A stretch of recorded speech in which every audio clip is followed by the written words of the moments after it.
The Wisdom of Silence, a story of growing wise, not just old. Margaret Chen sat in the corner of the corporate boardroom, watching her colleague David hold court for the 17th time that month.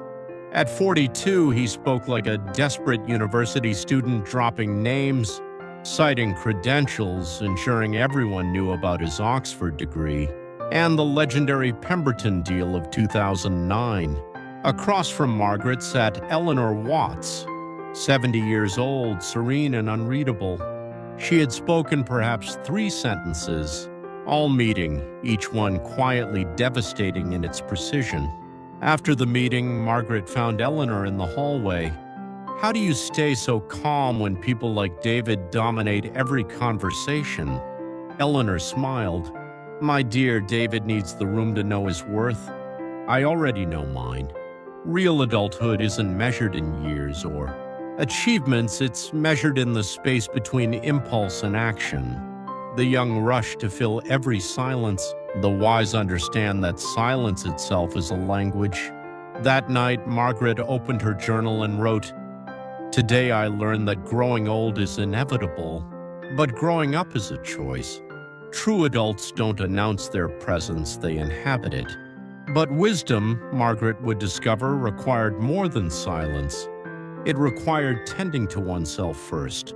Dr. Sarah Kim learned this at 3 in the morning, crying over instant noodles after a 16-hour hospital shift. At 41, she was successful by every external measure, yet completely unable to remember the last time she'd done something that brought her joy. Her friend Maya, a psychiatrist, asked simply, "Sarah, who takes care of you? When was the last time you cared for yourself the way you care for your patients?" Sarah couldn't answer. She'd given compassion to everyone but herself, forgiven every mistake except her own. That weekend, Sarah took a full day off and went to the botanical gardens. She walked slowly, tasted her food, bought herself flowers for no occasion, and she cried not desperate tears, but gentle ones of homecoming. She cried for the younger version of herself, who had worked so hard to prove her worth. That night, she started a new practice, looking in the mirror every evening and saying, "I see you. I'm proud of you. I love you." Because no one else would live her life for her, learning to be her own best friend was the hardest and most necessary work she would ever do. James Morrison discovered preparation at 45 when his daughter gave him a journal with a note, "Dad, you always say you'll get to it later. This is for all the things you should get to now." He thought of his father, who had died at 73, bitter and isolated, having never built a life that could sustain dignity in old age. James made a list: cultivate one true friend, practice reflection, collect words of courage, find a defining question, educate his mind, build physical strength, discover a mission beyond himself. 5 years later, his daughter noticed, "Dad, you seem calmer, more you." James smiled. "I'm building something Grandfather never did, a life that can sustain dignity when everything else falls away." Patricia Hammond learned about erosion the hard way. At 56, the respected literature professor joined social media to connect with students. Within weeks, she was posting trendy slang, attending every social event, dominating conversations with self-promotion. Her dignity, built over decades, crumbled in months. A colleague finally intervened. "You're losing something precious. Once dignity is gone, everything else follows. Remember King Lear, he lost everything through internal erosion, not external enemies." Patricia looked at her social media feed with new eyes and saw desperate attempts at relevance, constant self-promotion, borrowed language. That wasn't authentically hers. She deleted her accounts and returned to her natural way of being thoughtful, precise, self-possessed. Slowly, the weight of genuine presence returned. As one student observed, Professor Hammond seems more substantial now. She always was, another replied. We just couldn't see it through all the performance. Michael Chen's anger was legendary until a viral video of his courtroom meltdown destroyed his reputation. Court-mandated therapy led him to Dr.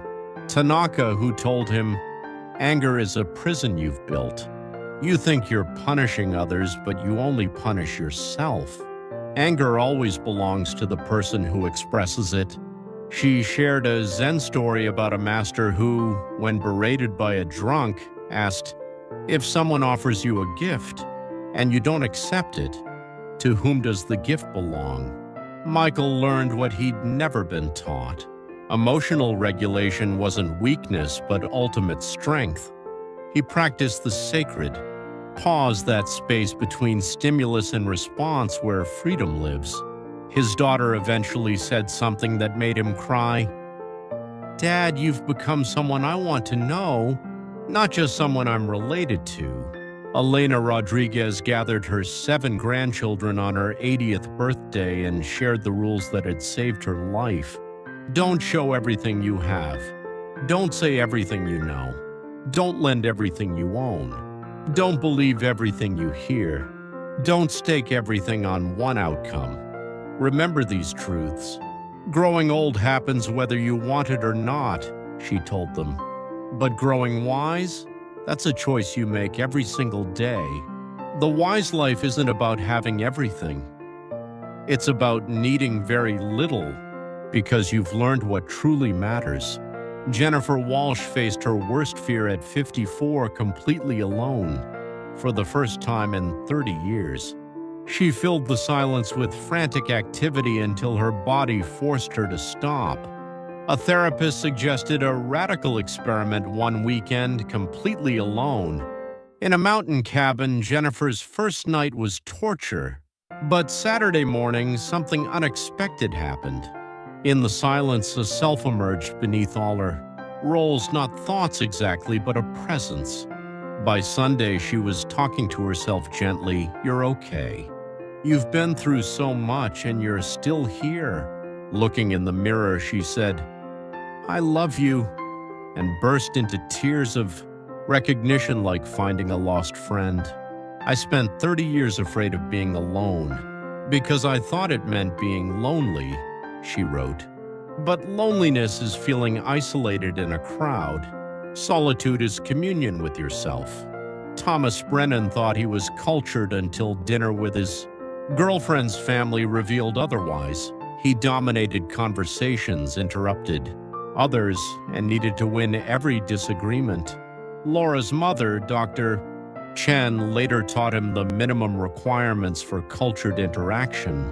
Choose words carefully, begin with greetings, recognize others' strengths. Don't rush, control emotions, stay teachable, listen fully before speaking. These aren't rules for fancy people, Dr. Chen said. They're the foundation of decent human interaction. The difference between brilliant and cultured versus brilliant and insufferable isn't intelligence, it's consideration. Finally, Professor Harold Westbrook at 62 had coasted on 37 years of teaching the same lectures. When a first-year student challenged his interpretation, Harold's instinct was dismissal, but he recognized his own younger self in the student's eyes and chose differently. "You're right. I defaulted to tradition because it's comfortable, not superior. Tell me more." That weekend, Harold bought books, representing perspectives he dismissed as trendy without reading. He proposed co-teaching with the student. "He has perspectives I lack. Together we might create something neither could alone." A colleague asked, "Isn't that beneath you?" "No," Harold said. "What's beneath me is pretending I have nothing left to learn. Growing old is easy. Growing wise requires staying forever a student." These stories share one truth: birth does not bind destiny. Wisdom and sincerity create their own fate. Real maturity means knowing when to stay silent, when to hold back, when to observe. It means nurturing yourself first, building dignity through preparation, avoiding erosion through restraint, mastering calm, enjoying solitude, practicing grace, and remaining teachable. As Eleanor Watts understood, the wise don't announce their wisdom. They simply embody it so completely that it becomes impossible to miss. The smallest light drives away the greatest darkness, not through force, but through presence.